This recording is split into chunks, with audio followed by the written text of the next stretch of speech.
Hi, welcome back. I'm David Mustard, and this week I have traveled to the village of Radlett to bring you Willowbrook. This home was finished in 2017 and is a remodel of an older house that sat on this site. And I usually do architectural holiday rentals, but this is actually not a rental. This is a regular home, and I have been invited by the owners to come and take a look at this incredible home. So let me give you a bit of background on this place. The owners of this home bought this plot of land back in 1981 and hired architect Sean Lander of Welsh and Landers Architects. And this was actually a self-build, and they didn't have much experience, but in the end they had finished a beautiful, modest brick building. And what's interesting is that they actually used reclaimed bricks from an old Manchester warehouse, and having anything reclaimed nowadays is such a buzzword when it comes to any type of architecture or interior design, but back in 1981 I guess it was more of a necessity and maybe budget friendly, I'm not sure. This brick was also reclaimed again, you can say, and used when remodeling this whole house.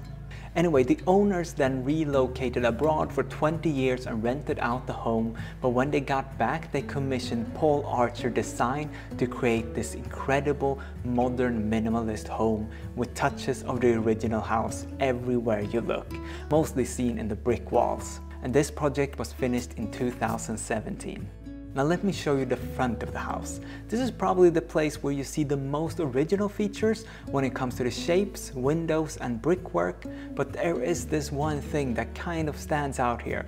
I don't know if you've noticed it, it's very subtle, but it's the massive red bridge. I don't know if I've ever seen anything like this before. This is formed with planes of folded steel plate, and it is all in this bright red. The contrast to the rest of the building is just incredible. So it takes you from street level and over the lower courtyard and into the house. Below the bridge in the lower courtyard, you have the parking space and another entrance to the home. Now, if you would remove the bridge here, I think this would have looked more conventional and traditional, even though it's a really striking home, but the bridge just gives that bit of extra. By the way, if you want to see more house tours on this channel, you should definitely subscribe and leave a little like. That really helps, and we will soon have more videos for you. And let us know what kind of places you want us to show. We do already have a bunch of home tours on this channel. You should definitely check out my visit to the High Loft. That was a great one. I'll leave links below so you can have a look at that as well. Now let's move into the house, and we will do that from the door at the end of the bridge. And this takes us straight into the upper hallway, and you immediately see straight out onto the back garden, which is always a nice feature. Something that they really put a lot of thought and effort into is the amount of light that just floods this home. Here on the top floor there are roof windows both in the hallway and up on the mezzanine level for maximum amount of light. If we continue down the hallway, we are met by the main room of the house, this double ceiling height room with absolutely massive windows out into the garden. But first, let's move into the room to our right up here on the mezzanine floor. This is an extra sitting room with great views and tons of light flooding in through the ceiling windows. And if we take a closer look at the windows, they are not laying flat on the roof, but instead protrudes up with glass on the sides as well, creating a glass box for maximum amount of light into the space, since the ceiling here is at a different height than the main room downstairs. Something I really like up here is the foldable wall that you can stretch across this whole room to get some privacy from the room downstairs. I love clever design hacks like this with movable walls. Okay, now let's move downstairs to the main room where you find the kitchen, dining area and another sitting area. Here, just around the corner from the stairs, is the kitchen in a dark wood color with fully fitted Miele appliances and with a marble kitchen island and with what Jenny likes to call an infinity sink. That's when the sink is below the worktop instead of spreading out on top like a traditional sink. And there is a second kitchen if you open this secret door here in the kitchen.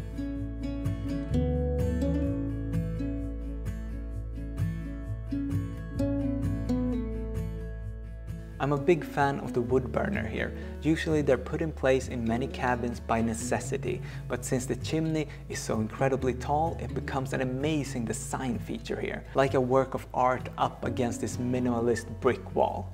And the chimney kind of matches the lamps here in the kitchen and above the dining table, which is very nice.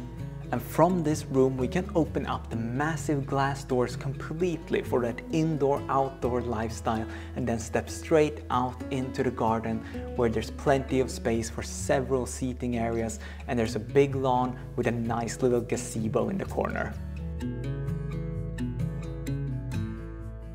And if we look back to the floor in the main room, it is made of these gray tiles that extend out to the patio for this cohesive feel when merging the two spaces, which is a very nice feature.